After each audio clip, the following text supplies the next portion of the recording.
ஏன் சகல ரேவதி பாட்டு கிளம்பி போயிடுவா, அதுக்கப்புறம் அத்தைக்கெல்லாம் தெரிஞ்சா அவங்க என்ன சும்மா இருப்பாங்களா? ஏப்பா உன்னை கிளிச்சு உன்னை தொங்க விட மாட்டாங்க? கண்டிப்பாக அவங்க கோவப்பட தான் செய்வாங்க. அதுக்கு என்ன பண்ணுறது? கோவப்பட்டு பேசுனாங்கன்னா பொறுமையாக வாங்கிக்க வேண்டியதான். இங்க பாரு சகல, நீங்க பண்றது எதுவுமே சரியா படல. நான் போயிட்டு ரேவதிட்ட பேசி அவகிட்ட எல்லா உண்மையும் சொல்லி அவ ஆஸ்திரேலியா போறத நிறுத்தப்பா. ஏங்க, ரேவதிக்கு எல்லா உண்மையும் தெரியும். பூசா போய் என்ன சொல்ல போறீங்க? எல்லா உண்மையும் தெரியுமா? அந்த மகேஷ் மாயா பத்தின உண்மை எதுவும் தெரியாதுல்ல? அதுவும் அவளுக்கு தெரியும். என் மேல எந்த தப்பும் இல்லைன்னு அவளுக்கு தெரியும். ஏப்பா அப்ப எல்லாமே தெரிஞ்சுமா ரேவதி ஆஸ்திரேலியா போகுது? ஆமா சகல, இத பார், இது சரியில்லை சொல்லிட்டேன். புதுசா இப்பதான் கல்யாணம் ஆயிருக்கு, அந்த பொண்ணு ஏன் அப்படி பண்ணிட்டு இருக்கு? இத பார் சகல, இது அப்படிலாம் விட முடியாது. பேசி ஏதாவது பண்ணி இதை சரி பண்ணுவையா? இல்லைங்க, இது அவளோட தனிப்பட்ட விஷயம். அவளுக்குன்னு ஒரு பர்சனல் ஸ்பேஸ் தேவைப்படுது. அதை நான் மதிக்கிறேன். இதுக்கு மேல இந்த விஷயத்தில் நம்ம தலையிடக்கூடாது. யோ சகல, எனக்கு சத்தியமா ஒண்ணும் புரியல. ஏன் நீ இப்படி பேசுற? வேற எப்படி பேச சொல்றீங்க? அவதான் வெளிநாட்டு போகணும்னு முடிவு பண்ணிட்டால, போட்டோம். அவளுக்கு பிடிச்ச மாதிரி அவள் போய் இருக்கட்டுமே. அவள் சந்தோஷமா இருந்தாலும் எனக்கு போதும். அவளுக்கு அதில் தான் சந்தோஷம்னா அதை நான் தடுக்க விரும்பல. தாராளமாக போட்டோம். ஏங்க, இந்த விஷயத்தை இப்படியே விட்டுருங்க. அத்தைக்கிட்டையோ இல்லை வேற யார்கிட்டையும் தயவு செஞ்சு இதை சொல்கிறாதீங்க. ரேவதி ஃபஸ்ட்டு ஊருக்கு போட்டோம், அதுக்கப்புறம் நானே சொல்லிடுறேன்.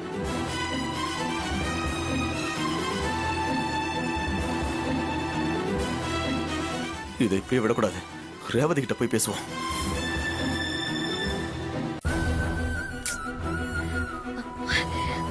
இந்த அம்மா எதுவும் பார்த்துட்டாங்களா? அம்மாலாம் பார்க்கலாம்.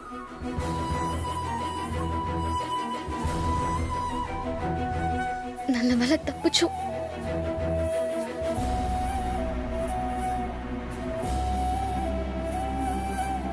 ரேவதி வாங்க மாமா. ரேவதி, நான் ஆஸ்திரேலியா என்ட்ரி விசாலா பார்த்துட்டேன். சகலையும் என்கிட்ட எல்லாத்தையும் சொல்லிட்டாரு.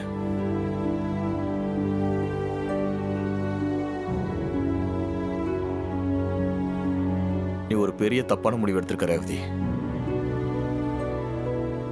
ராஜா மாதிரி ஒரு நல்ல புருஷன் கிடைக்கிறதுக்கு நீ கொடுத்து வச்சிருக்கணும்.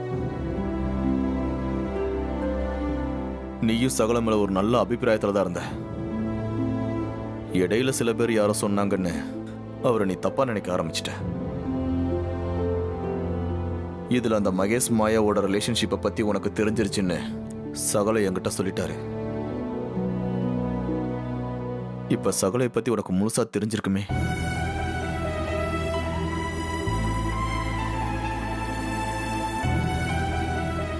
இதுக்கப்புறமும் நீ வெளிநாட்டுக்கு போறது சரியில்லை ரேவதி. இங்க பாரு, இப்பவும் வீட்டுல யாருக்கும் தெரியாம நீ ஆசைப்பட்டன்ற ஒரே காரணத்துக்காக உன்னை வெளிநாட்டுக்கு அனுப்பி வைக்கிறதுக்காக பிளான் பண்ணிட்டு இருக்காரு சகல.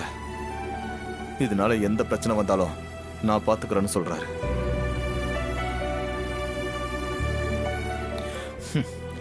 ரேவதி, இந்த உலகத்துல எவனாச்சும் எந்த புருஷனாச்சும் இந்த மாதிரி செய்வானா?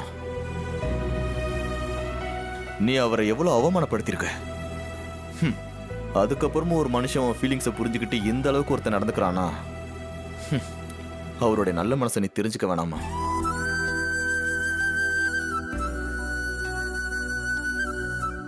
என்னை பொறுத்த வரைக்கும் ராஜா உனக்கு புருஷனா கிடைச்சது அந்த கடவுளோட ஆசீர்வாதம் தான் சொல்லுவேன்.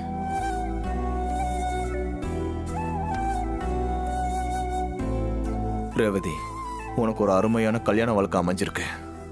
அதை உதறிட்டு போனா நஷ்டம் உனக்கு தான்.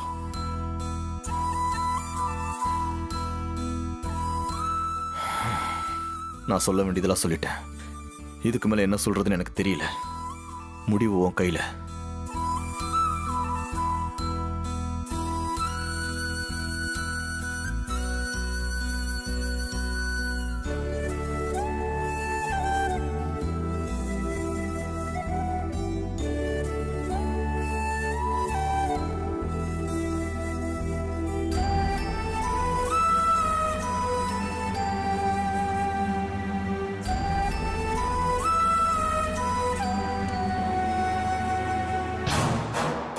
வாங்க சித்தி.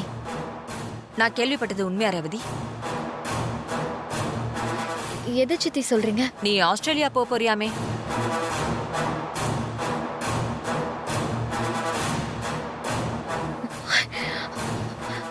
அது உங்களுக்கு எப்படி தெரியும்?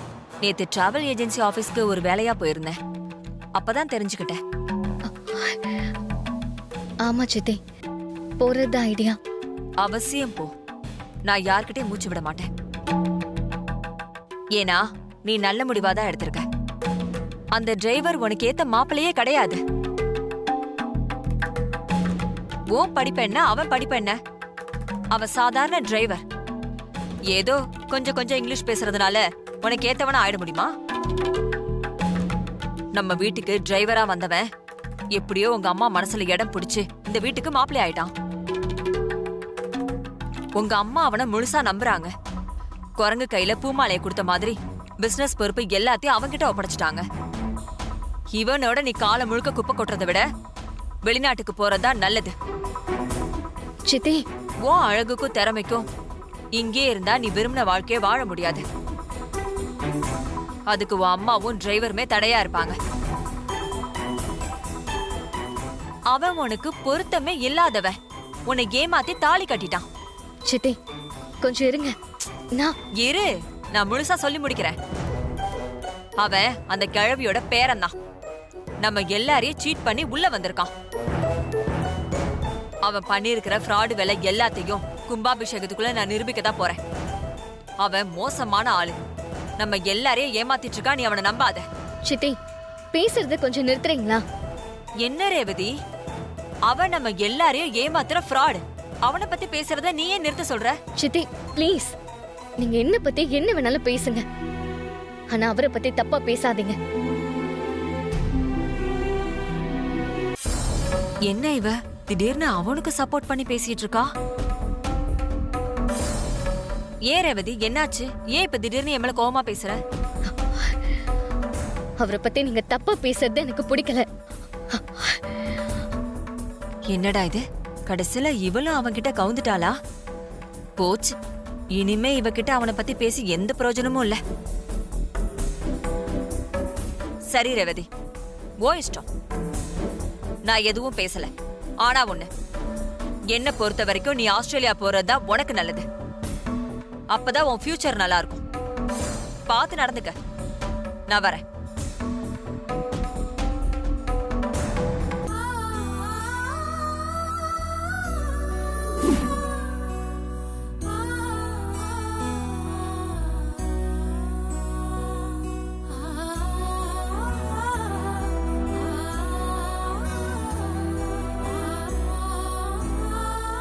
ரெடி தானே? போலாமா?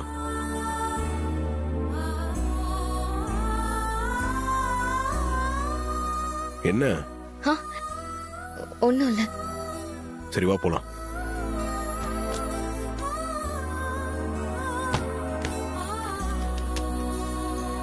வா.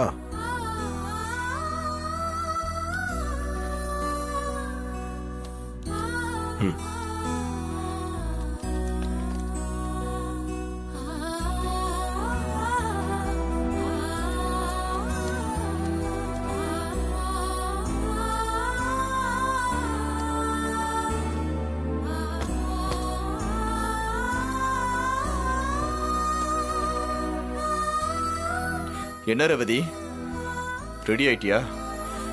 போறது கன்ஃபார்மா? ஆமா, ரெடி ஆயாச்சு.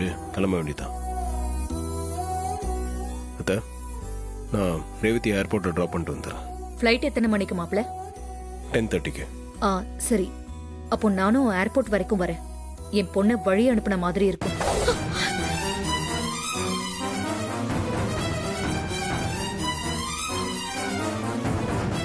இல்லை, நீங்கள் ஊர் வேலையை அங்கேயும் இங்கே அலைஞ்சிட்டு இருக்கீங்க. இதில் ஏர்போர்ட்டுக்கு வந்தீங்கன்னா தேவையில்லாத அலைச்சல் தான். நீங்கள் ரெஸ்ட் எடுங்க, நான் பார்த்துக்கிறேன். ஆமா ஈஸ்வரி, அவங்க சின்ன சிறுசுங்க. அவங்க ஏதாவது பேசிட்டு போவாங்க. நாம எதுக்காக இடைஞ்சலா இருக்கணும்? மாப்பிள்ள சொல்றது கரெக்ட் தான். அவங்க போயிட்டு வரட்டும். அதுவும் சரிதான்.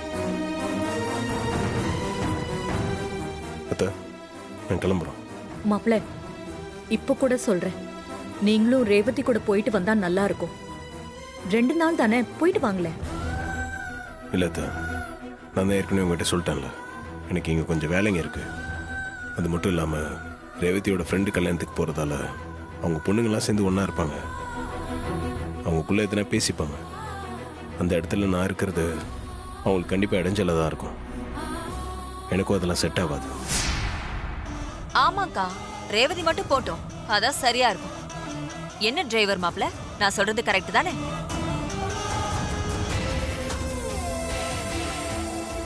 பெங்களூர்ல Dress, லேடிஸ்க்கான ஆக்சசரிஸ் எல்லாம் வெரைட்டியா கிடைக்கும்னு சொல்லுவாங்க. எனக்கு ஏதாவது வாங்கிட்டு வரியா? டைம் இருந்தா பாரு. ம், வாங்கிட்டு வரேன்.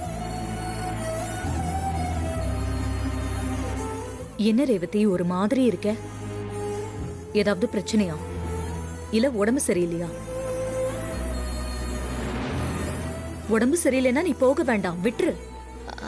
அது அப்படிலாம் ஒன்றும் இல்லைம்மா. உன் முகம் கொஞ்சம் வாட்டமா இருக்கா, அதான் கேட்டேன். அது நைட்டு சரியா தூக்கம் வரல, அதான் கொஞ்சம் டல்லா இருக்கேன், வேற ஒன்றும் இல்லை. சரிம்மா, நான் கிளம்புறேன். சரி, பார்த்து பத்திரமா போயிட்டு வா.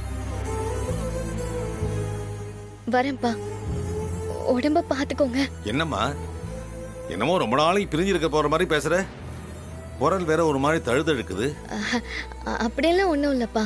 ம், சரிம்மா, பெங்களூர் போன உடனே கால் பண்ணு. ம், சரிப்பா.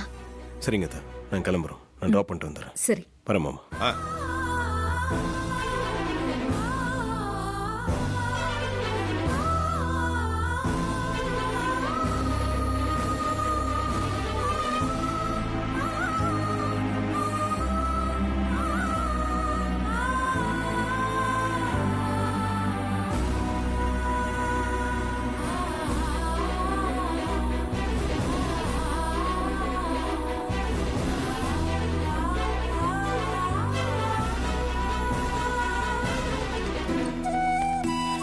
ரேவதி, ரேவதி.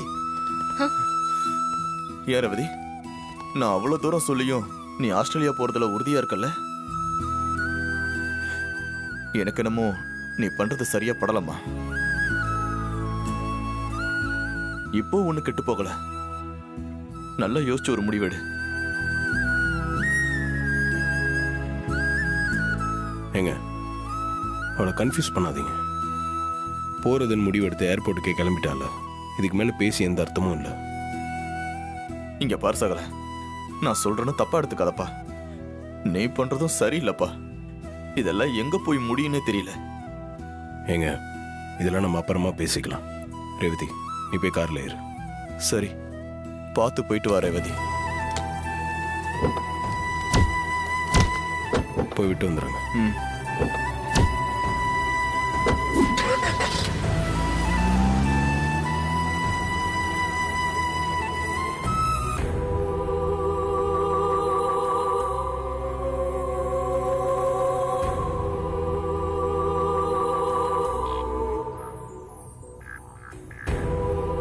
என்ன ஒரு மாதிரி இருக்க? இல்ல, மனசெல்லாம் குழப்பமா இருக்கு.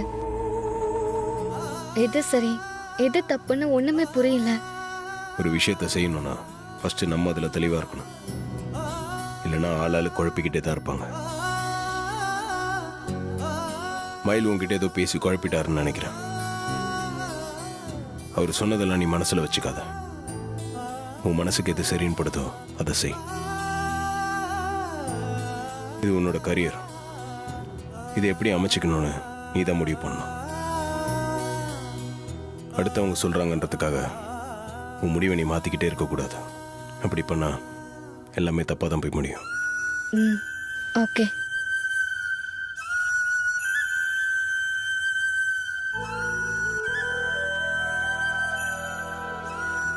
அச்சச்சோ, என்ன? இல்ல, நீ எனக்கு எவ்வளவோ நல்லது செஞ்சிருக்க. 2 தடவை என் உயிரை வேற காப்பாத்திருக்க. அந்த மகேஷ் மாயாவை பத்தி வெளிச்சம் போட்டு காட்டியிருக்க. அதுக்கு நான் உனக்கு ஏதாவது செய்ய வேண்டாமா? என்ன செய்ய போற? நீ எனக்கு gift கொடுத்த, நானும் உனக்கு ஒரு gift கொடுக்கலாம்னு நினைக்கிறேன். அதெல்லாம் ஒன்றும் வேண்டாம், விடு. ஏன் நீ கொடுக்கலாம், நான் கொடுக்க கூடாதா? ஏர்போர்ட்டுக்கு போகணும், டைம் ஆயிடும்ல. அதெல்லாம் நேரம் இருக்கு. ஏதாவது நகைக்கடையில நிறுத்து, gift வாங்கிட்டு போலாம். ரேவதி சொன்னா கேட்க மாட்டியா? ஆமா, இந்த விஷயத்துல நான் கேட்க மாட்டேன்.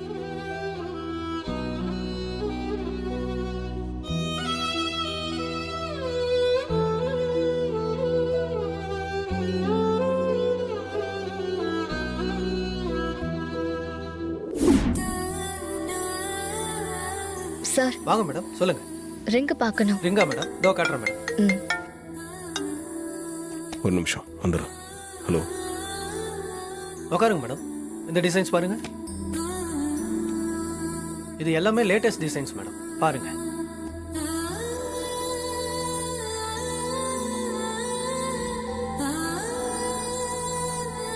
ஷாலினி இங்க பாரு. இது நல்லா இருக்கா? உனக்கு பிடிச்சிருக்கா? நல்லா இருக்கு.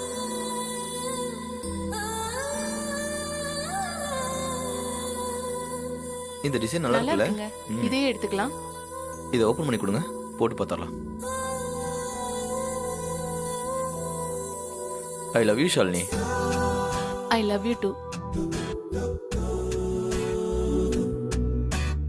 இந்தா, இதை நீ போட்டுக்கோ.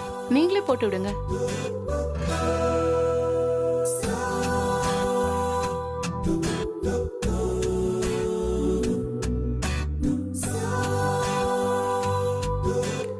நல்லா இருக்கா?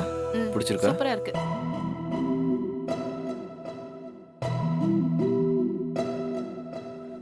சரி வா போலாம்.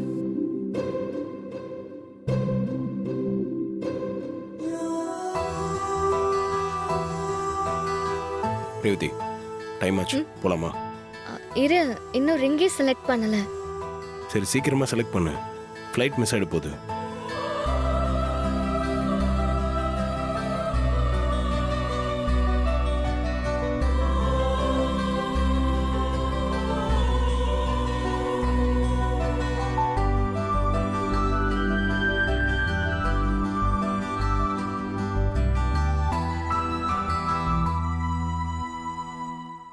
இது நல்லா இருக்கா? உனக்கு பிடிச்சிருக்கா? ம், பிடிச்சிருக்கு. உனக்கு பிடிச்சிருந்தா எனக்கும் ஓகே தான். ரொம்ப சந்தோஷம். இதே பில் போட்டுருங்க. சரிங்க மேடம். ஒரு நிமிஷம் மேடம். ரிங்க வச்சுக்கோங்க.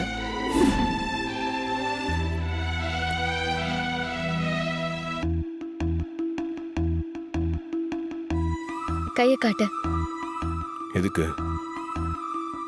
காட்டுன்னு சொல்றேன்ல. அந்த ரிங்க காட்டு.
உன் கைக்கு இந்த ரிங்கு நல்லா இருக்கு. நான் கிஃப்ட் பண்ணுன்றதுக்காகலாம் நீ கிஃப்ட் பண்ணணும்னு அவசியம் இல்லை. நான் போட்டிக்காகலாம் வாங்கல, மனசுக்குள்ள கொடுக்கணும்னு நினைச்சேன், அதான் வாங்கி கொடுத்தேன்.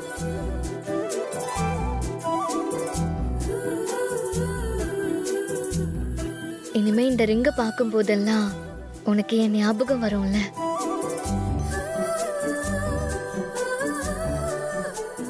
என்ன மறக்க மாட்டேன்ல? நான் ஏன் உன்னை மறக்க போறேன்? நீ என்ன மறக்காம இருந்தா சரி.